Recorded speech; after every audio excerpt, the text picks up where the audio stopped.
ព្រឹកព្រៀងស្វាងរះព្រះសូរិយាបានចប់រួចរាល់កាលណាឥឡូវចយត្រាមកដល់ពេលល្ងាចវិញម្ដងប្រមូលបងប្អូនប្រពន្ធកូនផងនាំគ្នាត្រសងមកយកលុយគេ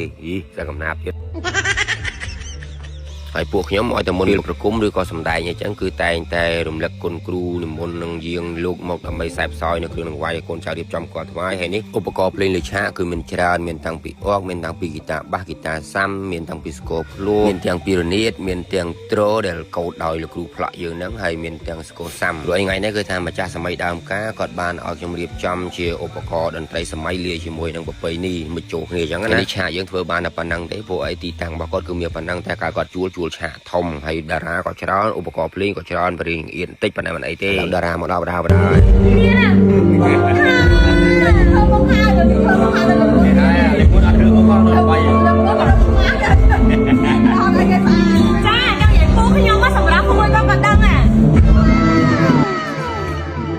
ហើយបើយើងងាកមកមើលលោកពូណយវ៉ាណេតវិញគឺនៅតែក្មេងសឹងតែចំណាស់ខ្ញុំប៉ុន្តែរវល់ទូរស័ព្ទវិញអត់មានពេលទំនេរទេនិយាយរហូតដាច់ខ្ញុំមកលោកក៏យើងដល់លោកឯងវេនស្ទះអត់ទៀតតែពេលចឹងមានណាមកទាន់ម៉ៃមកដល់ម៉ៃអត់ណាស់អាកូនក្មេងមិនស្ងាត់តែបោះដល់ម៉ៃឆ្នាំខំទៅទេណាឥឡូវនេះគឺថាភ្ញៀវកិត្តិយសចាប់ដើមសម្រុកបុកចូលហើយពុកម៉ែបងប្អូនថ្ងៃហ្នឹងគឺកម្មវិធីគាត់ភ្ញៀវច្រើនណាភ្ញៀវចូលប្រហែលជា200តុកប៉ុន្តែគាត់រៀបរងបានស្អាតហើយស័ក្តិសមដោយសារគាត់ចេះកែច្នៃអញ្ចឹងណា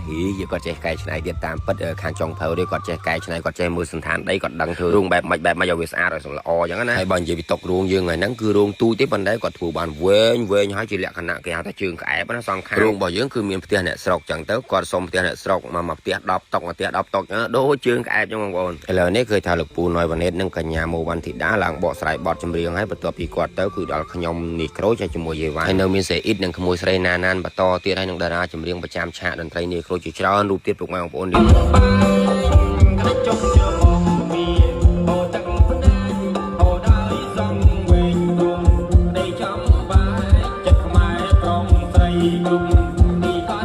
ហើយបងប្អូនមើលតន្ត្រីនេះក្រូចទៅទីណាកន្លែងណាគឺបងប្អូនយើងគ្រប់គ្រងអញ្ចឹងមិនថាអ្នកភូមិអ្នកស្រុកមិនថាភ្ញៀវទេគឺពួកគាត់មកគ្រប់គ្រងណាស្រឡាញ់ណាពេញចិត្តណាហើយគាត់អធិស្ឋានបងប្អូនយើងមកឈរមើលរឿងចង្អៀតបន្តិចផ្លូវឡើងឆាកជួបជាមួយនឹងបងប្អូនឈរមើលអញ្ចឹងរឿងពិបាកធ្វើដំណើរបន្តិចបងប្អូនណាអញ្ចឹងគាត់ថាពាក់ព័ន្ធជាមួយតម្លៃបងប្អូនក៏ប្រកាសជាឆ្ងល់ហើយគាត់ថាចុះបើសិនជាមានឧបករណ៍ភ្លេងសម័យលាយជាមួយនឹងប្រពៃណីមកចូលគ្នាអញ្ចឹងហើយមានតារាចម្រៀងច្រើនអញ្ចឹងតើតម្លៃប៉ុន្មានទៅបងប្អូនចង់ដឹងបងប្អូនមិនបាច់ចាំឆ្ងល់ទេបងប្អូនឆាតឬក៏ខលមកក៏បានដែរលេខទូរស័ព្ទខ្ញុំ